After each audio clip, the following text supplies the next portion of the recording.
Greetings, YouTube. Today I'm going to review Savage Girls and Wild Boys, A History of Feral Children by Michael Newton. I've always had a fascination for the myths surrounding feral children. From, the classic of Romulus and Remus, some of the traditions from India, and the very idea that there are children that have been taken in by the bosom of nature and kept alive when they were abandoned or escaped from quote-unquote civilization.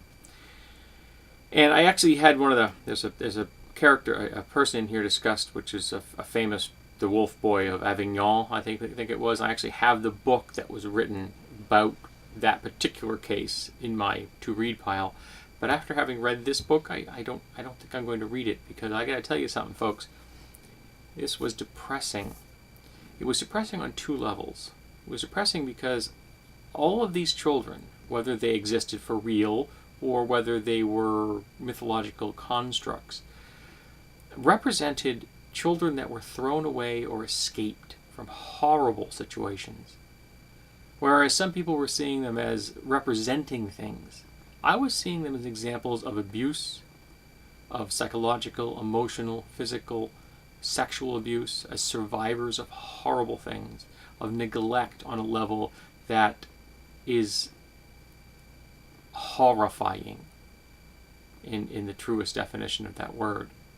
And it was depressing on another level, because when these children came into the sphere of influence of researchers, whether they were in the 18th, 19th, 20th century, each of them found themselves drawn in and essentially used by these researchers. Rousseau considered them to be examples of the true natural man. There were researchers that said that they were going to show the world that thought is impossible without language. I mean, how absurd is that concept? That thought is impossible without language. That just baffles me that anyone ever held that idea inside their skull. Of course, you don't need language for thought. Some of this was made me think of these people had never ever exposed themselves to primates. Now, I can forgive people in the 18th and 19th century perchance for that, but the 20th century? No, I can't. And some of the horrendous things that were done to the real cases of children were done in the 19th and 20th centuries.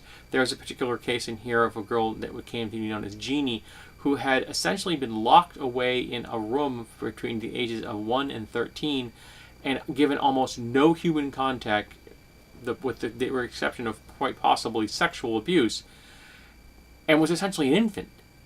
And she's still alive today.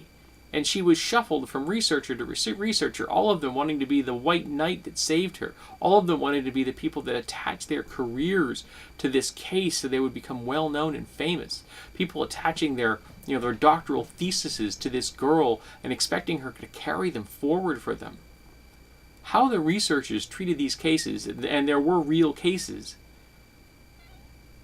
it was mind-numbing. It was so depressing to read, because the most horrible thing about it is that some of these people really and truly wanted to help, but they could not get out of their own heads about their own way of viewing the world to actually get to the problem at hand, actually doing what was best for these children as children and not as research subjects.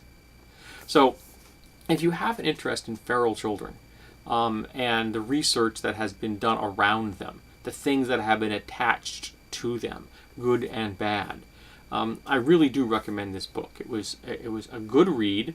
There are times when some of the writing was almost, some of the chapters almost touched on the stream of consciousness. The author's almost like he's writing as though you're inside his head as he's going through these chapters on occasion, and you realize that he's hopping from point to point to point to point to point, and slowly all these points are coming together to make a thrust at the end.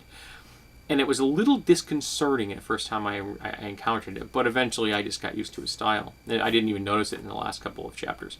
But the first time I read it, I'm like, why is he doing this? Why is he? Oh, okay, now I understand. So he has almost a lyrical style, and someone made a comment about that, one of the little blurbs on here, and I would have to agree with them. Overall, again, I recommend the book. It's not a cheery book. You're going to definitely want to make sure that you enter this knowing that this is not going to have what you would see a whole lot of happy endings, because for these kids, there weren't a whole lot of happy endings. However, I would like to end on a happy ending and tell you that in no case in this book did I find any children that were raised by wild house cats.